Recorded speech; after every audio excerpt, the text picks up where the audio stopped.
Ils ont senti Jésus absent. Alléluia. Mais Jésus est venu faire ce qu'aujourd'hui je suis venu faire. Il a commencé à leur parler du Christ qui n'abandonne pas. Et lorsqu'ils ont senti que Dieu était plus proche d'eux, ils sont rentrés dans la chambre haute.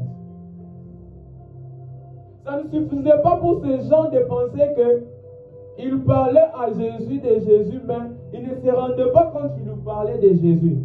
On leur a dit même que Jésus est ressuscité. Mais ils n'ont pas cru.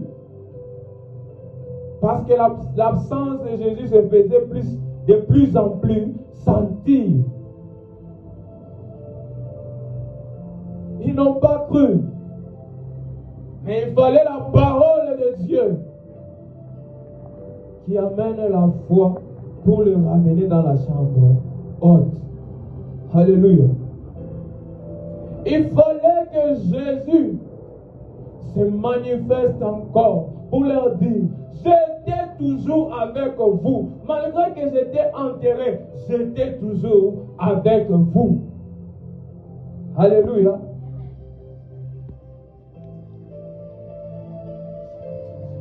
Parce que c'est la parole de Dieu qui le dit, nous sommes morts avec le Christ. C'est que Dieu ne nous a pas abandonnés. Malgré que nous sommes morts avec le Christ, c'est qu'il était avec nous morts. Il ne nous a pas abandonnés. Il est toujours avec nous. Les apôtres ont commencé à tourner des regards inquiets. Ils ne sortaient plus de leur maison, ils se cachaient. Ils avaient peur. Parce que à ce moment-là, il y avait l'absence.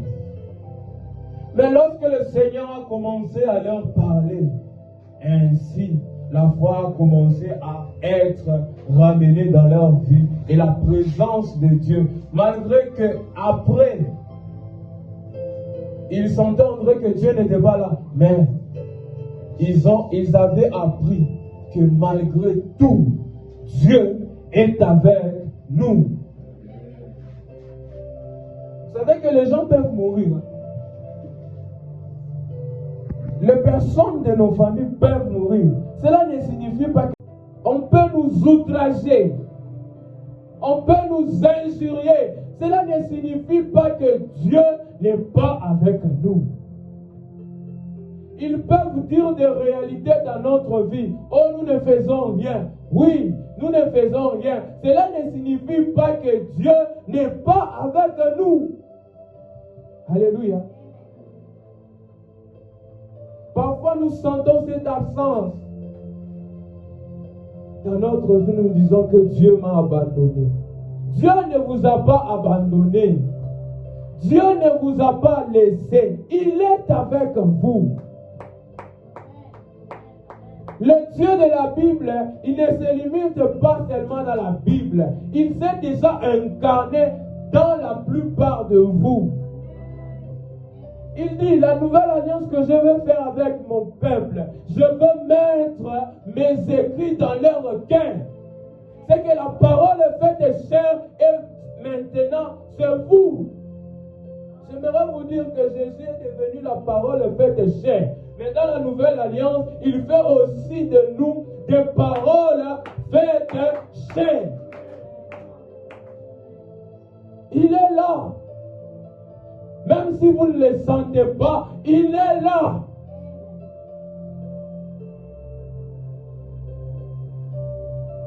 Les apôtres tournaient des regards inquiets.